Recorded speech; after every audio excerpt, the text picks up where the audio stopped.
So when I came on before Ron Francis was hired as GM, I honestly forget what my title was, but my job was researching GMs. So that was a fun little twist, getting to be a part of hiring your own boss. When Ron came on, I became Director of Hockey Strategy and Research, which basically meant I was overseeing the R&D analytics department, as well as assisting with general sort of strategic decisions. And from there, I became Assistant GM, which was a great honor. And I oversaw the research and development team, as well as amateur scouting.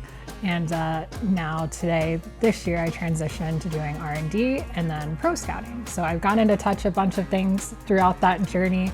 I wore a bunch of hats. You have overseen, as you mentioned, both pro scouting and amateur scouting. How valuable has that been, and how does that continue to inform all that you're working on and all that you're touching? Yeah, it's, I think, a privilege to be able to sort of touch all the different groups. And on the analytics side, right, like we are involved in all the groups, but when you're really in the trenches, whether it's with amateur scouting or pro scouting, I think you learn a lot about how these teams are working. Amateur scouting is super fun and exciting, but there is this notion of you don't actually know if you've done a good job for a few years down the road. Pro scouting is a little bit more unique because you're talking about, in January, we were talking about who we wanted to acquire at the trade deadline to make our team better. And then you make the decision and they're playing for your team the next night, right? And so I think you see more of the immediate impact. In pro scouting, it's also maybe more important to think about team fit, team chemistry, like what your team needs, how this player can solve that need. And so that's an element that on the amateur scouting side, you're much more, how do we draft the best player available?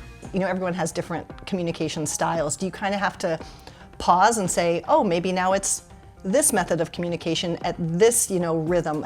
Do you have to do that kind of evaluation as team members change over the years? For sure, and I think, especially with head coaches, that's always a huge component. And it's not just how to communicate, a lot of times it's how people want to receive information and data. Like a lot of our, the research and development side of things, when we're maybe thinking about a trade target, so we're writing a report, one person might want to have a PowerPoint presentation made, another person wants to look at a bunch of charts, and another person wants to read 10 pages of text, right?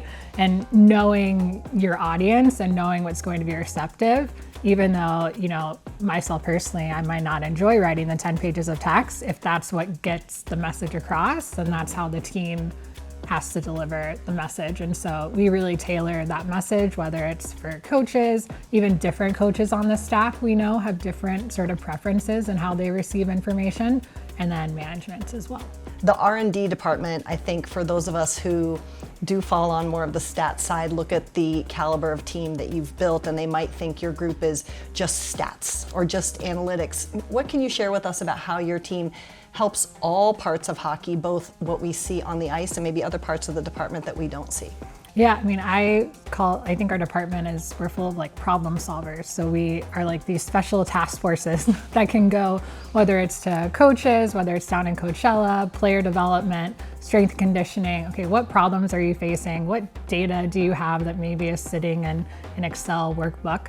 And how can we make your life easier? I think that that's a really key component. Yes, we have very smart people creating these fantastic, what we hope are fantastic things like player evaluation models or coaching tactics, looking at these different things. But at the end of the day, we're also trying to create systems, software that can improve the quality of life for everyone downstairs in the traveling party across the world, so that a scout isn't worried about how am I entering a report into the system. They're worried about going to the game and being able to identify player talent for the Kraken.